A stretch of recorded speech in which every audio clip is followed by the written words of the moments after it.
1 मे रोजी संपूर्ण महाराष्ट्रात तसेच मुख्यतः शासकीय कार्यालयात ध्वजारोहण करणे बंधनकारक असताना सातारा जिल्हा परिषद अंतर्गत येणाऱ्या मान तालुक्यातील गोंदवले बुद्रुक येथील प्राथमिक आरोग्य उपकेंद्रात राष्ट्रध्वज फडकवण्यात आला नसल्याचे समोर आले आहे। यामुळे आरोग्य विभागाला ताळ्यावर आणण्याची गरज भासू लागली आहे। 1 मे रोजी महाराष्ट्र दिन असल्याने शासकीय कार्यालय, शाळा, महाविद्यालय, शासकीय दवाखाने, सार्वजनिक संस्थांमध्ये ध्वजारोहण न करणे किंवा ध्वजवंदनेला अनुपस्थित राहणे ही गंभीर बाब मानली जाते।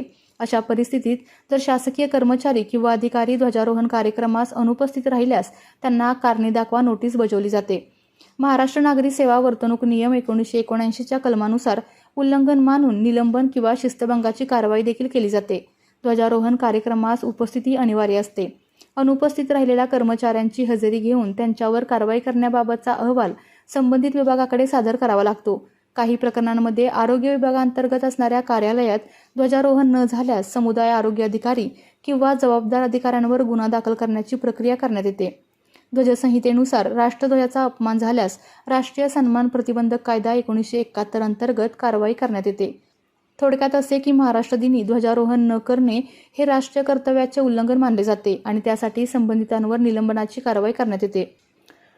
प्रसारमाध्यमांच्या प्रतिनिधींनी गोंदवले बुद्रुक येथील आरोग्य उपकेंद्रातील ठिकाणची पाहणी केली असता महाराष्ट्र दिन असल्याने गोंदवले ग्रामपंचायतीतील सरपंच, उपसरपंच, ग्रामपंचायत अधिकारी यांनी ग्रामपंचायतीचे ध्वजारोहण केले होते, परंतु शेजारीच असलेल्या आरोग्य उपकेंद्रातील समुदाय आरोग्य अधिकारी समीना समीर तांबोळी व आरोग्य सेवक यांनी प्रभारी तालुका वैद्यकीय अधिकारी प्रथमेश डोंबे यांचे उपकेंद्रात ध्वजारोहण करण्याचे लेखी आदेश असतानाही राष्ट्रीय ध्वजाचा जाणून-बुजून अवमान करण्यात आलेला आहे।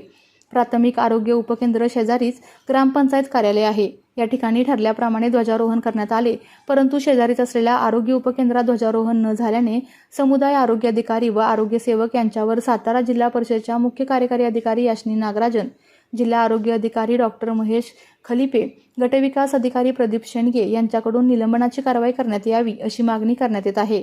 डॉक्टर खलिपे यांच्याकडून समुदाय आरोग्य अधिकारी व आरोग्य सेवक यांच्यावर निलंबनाची कारवाई करण्याबाबतच्या अपेक्षा व्यक्त करण्यात येत आहेत। त्यामुळे चुकीच्या गोष्टींना पाठीशी न घालणारे डॉक्टर खलिपे संबंधितांवर निलंबनाची कारवाई करणार की राष्ट्रीय सन्मान प्रतिबंधक कायद्याअंतर्गत ध्वजसंहितेनुसार राष्ट्रध्वजाचा अपमान करणाऱ्यांना पाठीशी घालणार हे पाहणे महत्त्वाचे ठरणार आहे।